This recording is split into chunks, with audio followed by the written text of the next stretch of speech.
It is day 2 of training during lockdown, or at least training more seriously than we were for the beginning of lockdown. Just on a cool down kilometre from our middle of the week, middle distance run, me and Nixon. Way hotter today than we thought it was going to be. So I was going to use this moment to explain how I'm fitting in the running with the lifting, with the obstacle course racing training, and now with the Kickr bike training as well. But actually I need to address something else, because I thought this would happen. I kind of skimmed over the fact yesterday that the motorbikes were gone. And sure enough, within 10 minutes of uploading the video this morning, the very first comment is just somebody gutted that the bikes have gone. As am I. People will have joined this channel for the motorbike stuff. I started it by doing motorbike things. It just happened to be the activity that I was doing at the time that was interesting. So why no more motorbikes?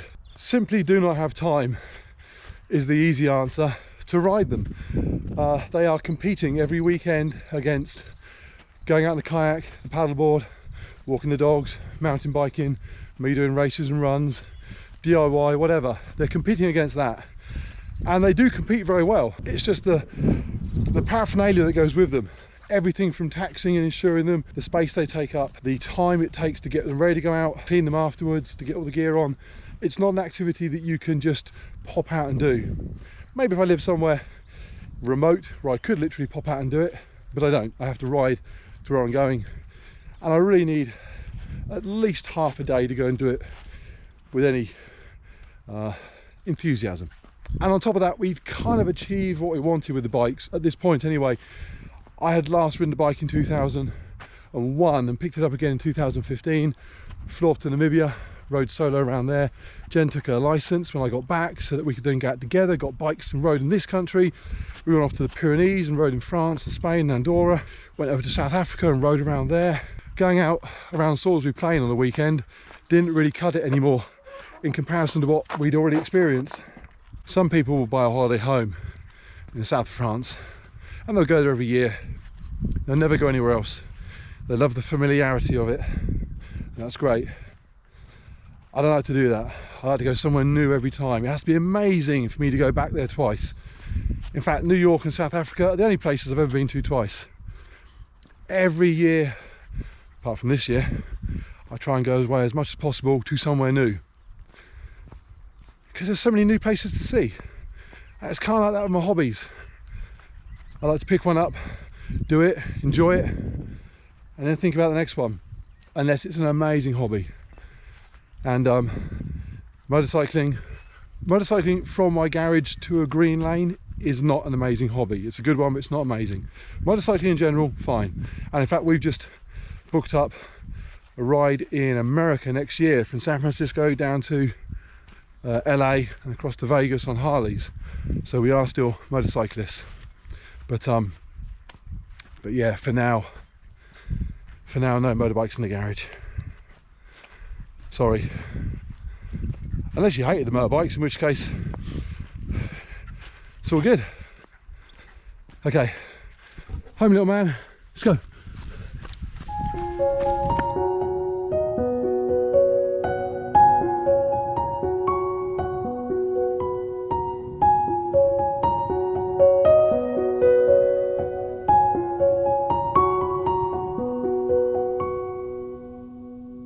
It is now day 3, and I was going to do this little review of the bike yesterday after that run, but when I got back I got sucked into the office in the garden, had to do some work, started my back workout, got sucked back into the garden office, finished my back workout, jumped on the bike, used that for the first time properly. By then it was very, very late at night and I didn't have time, so let's do it now. And I should start off by saying the current environment in which it lives is not how it's going to remain. I'm not going to be running my iPad on top of a shoebox mounted on my bicycle stand this weekend, TV screen on the wall, etc, etc. In terms of the bike, okay, some good points first of all, and they're mostly good points. It's heavy, it feels solid. It doesn't feel like a commercial gym bit of equipment, but then those gym bikes are designed to be used non-stop, 24 hours a day, by all sorts of different people. So I don't need it to feel like that. It feels very, very solid for a bit of home gym gear. as you'd expect for the price, to be fair. It looks well put together. All the metals are nice and the colours are good, the finish is good, all the welds on it are very nice. It's well put together, no question about it. It's not so heavy that you can't move it easily. It tips back up onto its two rear wheels at the back. I can slide it forward in front of the wall, moves it out of the way a bit if I need to. In fact, if I needed it right out of the way, I could just spin it around sideways. It's not that heavy, but when you're on it, it's substantial enough, if that makes sense. The setup of it, incredibly simple. As I said yesterday, I built it in under 10 minutes on my own, easy. The settings to change for different size of riders, which is probably not going to be an issue because I'm probably the only one that's going to ride it. Probably. My son might, but he's the same size as me. It's possible Jenna might have a go on it. In fact, she's ordered some clippy shoes, so we will see. If it does need to be changed, it's incredibly simple. Quick release for the saddle, quick release for the handlebars. These two bars here are effectively quick releases for the reach of both the saddle out in front and the handlebars. I do know the difference. The handlebars out in front and the saddle going backwards. You can also adjust the standover height as well by moving the whole bike up and down. So it's incredibly simple to set up. 30 seconds to change it from 6'6" to Jen 5'6". It's not too noisy in use, but it's not quiet. I'm obviously in my garage, which is attached to my house. When I'm going full blast on it, you can hear it being used in the house, but it's not annoyingly noisy. I've got a water rower, that's about the same sort of volume. Oh, and also, this top bar width is much wider than it would be on a regular road bike, I'm told. I don't have one. And I have seen some people complain that when they're riding it, their thighs are rubbing against the top bar. I didn't have that as a problem, no issues there whatsoever. So the only thing I was slightly worried about doesn't apply. Actually, the other thing I was worried about was also that I wouldn't be able to set up big enough for me. Wahoo say 6'4", but I'm 6'6", and the saddle is not quite all the way up, and it feels very comfortable. So that's the good stuff. And the only bad bit, really, the wiring. That's probably it. I'm not happy with the mess of wiring. So let me show this properly. So you plug in to the bike down here. This is where the socket goes into the power lead that runs into the bike. That wire then runs down here, and I've actually cable tied it to the leg along the bottom here so that I can tuck the wire up out the way here.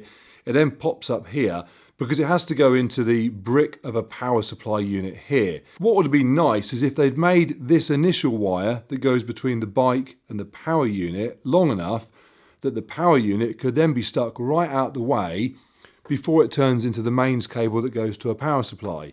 But it's not, so consequently I've got it sat here. If your bike is against the wall that way, then you could put this power unit out the back and it wouldn't matter. But I'm assuming most people will have their bike facing a wall because they're going to use it on a TV screen setup. So it ends up sitting here. It's cable tied down, it's not going anywhere, it's no huge deal, but it's unattractive. It's right underneath the point where if I didn't have a towel or something sat up on the bike here, all my sweat would drip on it. It's also not ideal that there isn't really some sort of cable management system for this wire in the first place. It just kind of trails along the floor. Also, as a minor point, the wires that come from the bars plug in under here. Again, this is a little bit messy. I know what they're doing. They have to have the flexibility for the height to be adjusted and these not to get in the way, but not particularly attractive, again, given the price of the bike.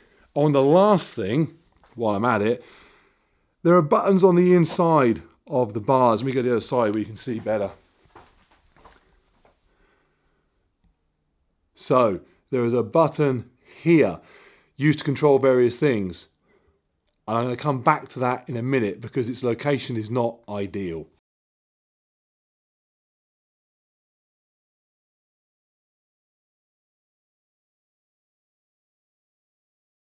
That is the good bits and the bad bits on the bike. In a nutshell, it looks good, it's well put together, it feels like a quality bit of kit, but the wiring is a bit of a mess. Oh, one other thing as well. There's a water bottle cage on here, down inside the frame, where you'd expect to find it on a regular bike. And on a regular bike, that's a good place for it. It's out the way, it's aerodynamic, I get it. It doesn't need to be out the way and aerodynamic indoors, so putting it down there is not actually the best place for it at all. What would make far more sense is if it was up here somewhere, where also, wouldn't it be nice if you could put your iPhone, your iPad, whatever you're using to run the system with, and then filter it through to a TV maybe.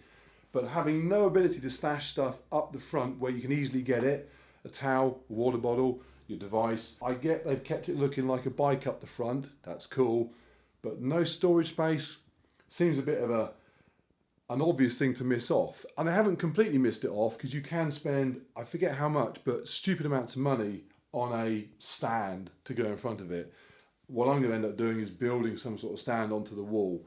Minor inconvenience that I have to build a stand because it doesn't have one, but still an inconvenience. Okay, now in terms of apps, I have downloaded Zwift and I have downloaded Sufferfest, so I have those two.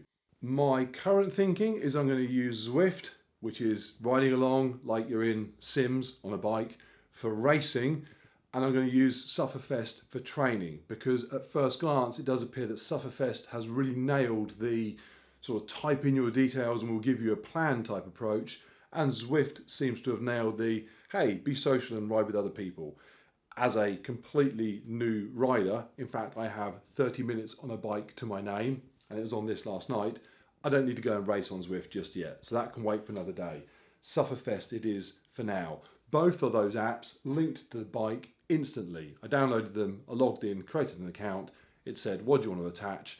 And before I'd even known it, it found the bike and said, let's attach this. So super simple. So I went for a ride last night on Sufferfest and I recorded it, so I'm going to play that as I look at it so that I can remind myself what it was I was going to say about it, because in a nutshell, it was pretty cool. So let me find that. iPad. Man, this place needs tidying up. Okay, I'm going to go over my ride from yesterday. I'll stick up here somewhere because there's all this space. Me riding the bike yesterday. Sufferfest. The cool thing about Sufferfest is the training plans. I like the idea of Zwift, the riding along and looking at the birds go past.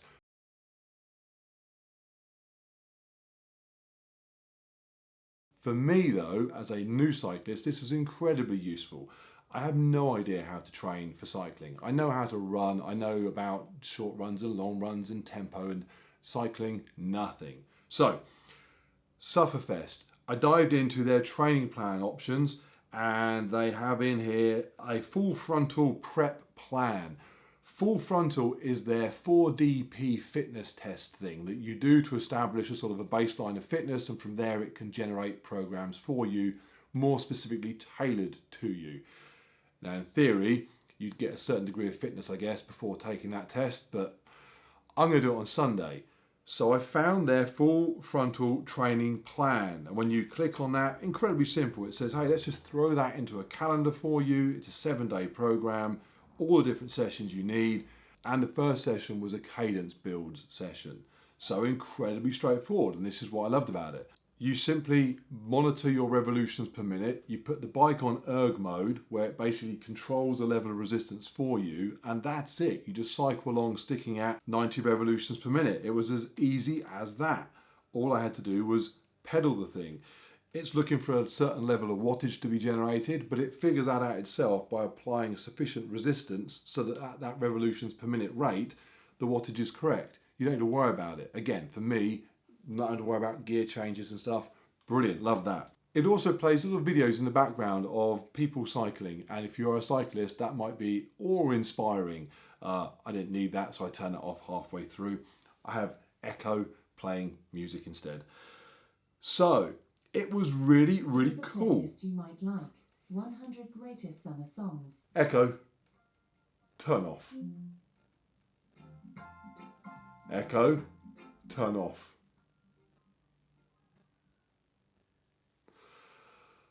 But the information that it displayed was really useful because I just followed the instructions. Every now and again it would increase the revolutions per minute required and you'd step up. As the revolutions per minute increased, the wattage increased, but the bike adjusts, or the app adjusts the bike to adjust that itself. I didn't need to do anything at all. I just pedaled. The only time it got a little bit confused was on these sprint sections here where I'm having to go at a much higher rate. For example, at this point here, I'm doing 114 and the wattage it's looking for is 157. I'm doing 156. So I'm kind of where I should be.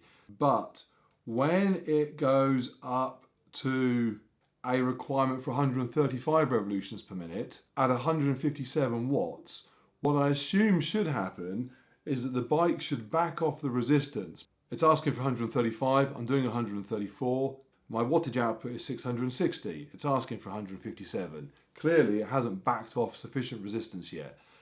I asked on Sufferfest website forum about that, and I was told, yeah, the bike lags behind a bit, don't worry about it, concentrate on your RPM because it's a cadence drill, that's what you should be doing. Ignoring that one minor issue, it worked incredibly well. I plodded my way through it. When I finished, it gave me all sorts of interesting graphs that I'm sure if you're a cyclist again and you understand them would be very, very informative. It also allowed me to hit send to Garmin. I told it my Garmin account details, and immediately on my app, my Garmin Connect app, I looked at my watch. It's not my Garmin, but on my Garmin watch, it told me my last activity was a bike ride.